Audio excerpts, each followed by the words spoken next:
7 of Kinematics Review Worksheet. In this one, it says a projectile is launched at an angle that yields the maximum possible range. Show for this particular angle that the range is 4 times greater than the maximum height reached by the projectile. Okay, so let's figure out what this height would be equal to. I'll call that delta y from here to here, delta y. And we'll call the displacement from here to here delta x.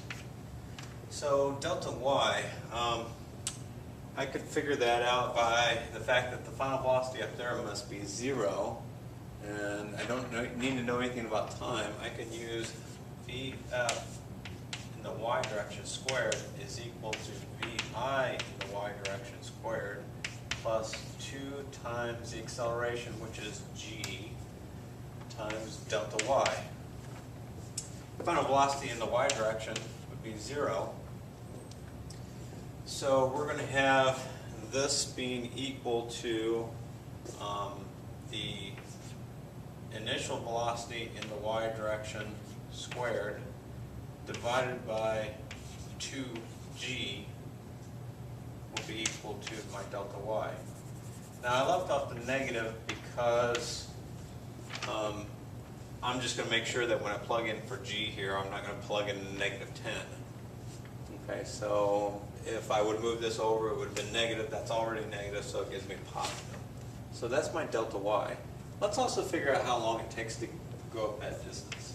So Vf in the y direction would be equal to Vi in the y direction plus g delta t. And that final velocity again is 0. So that means that the time, delta t, is equal to Vi in the y direction divided by g. Again, I'm not plugging in negative because I want to make sure when I plug in g, I'm going to plug in a positive 10. Okay, so now let's figure out the displacement in the x direction. Well, that's constant velocity motion, so that's going to be given by d equals v of rt.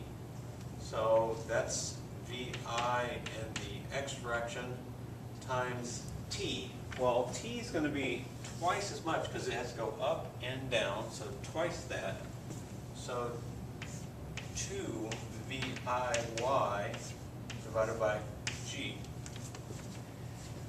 Well, let's plug in what this VIY is and this VIX. What are those? Well, the VIY is going to be the y component of the velocity, and that's given by sine. So this is really v squared times the sine squared of theta over 2g. That's what delta y is. And so that means that over here I'm going to have v cosine of theta times 2 times v sine of theta divided by g is my delta x. Let's simplify this a little bit. That would be 2v squared over g times sine of theta cosine of theta. Now let's divide the delta x by the delta y because it says in this problem that it's 4 times greater.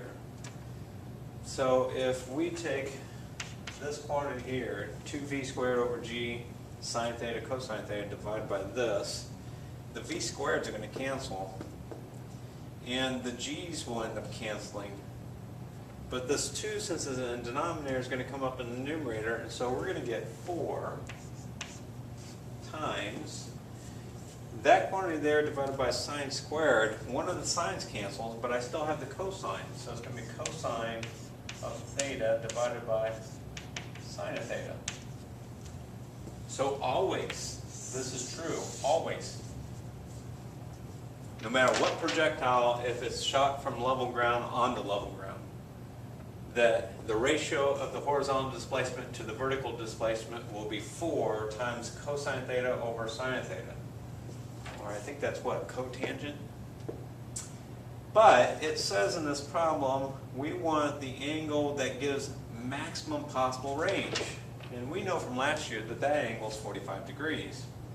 Cosine of 45 degrees and sine of 45 degrees is the same number. And I think that's what? Radical 2 over 2?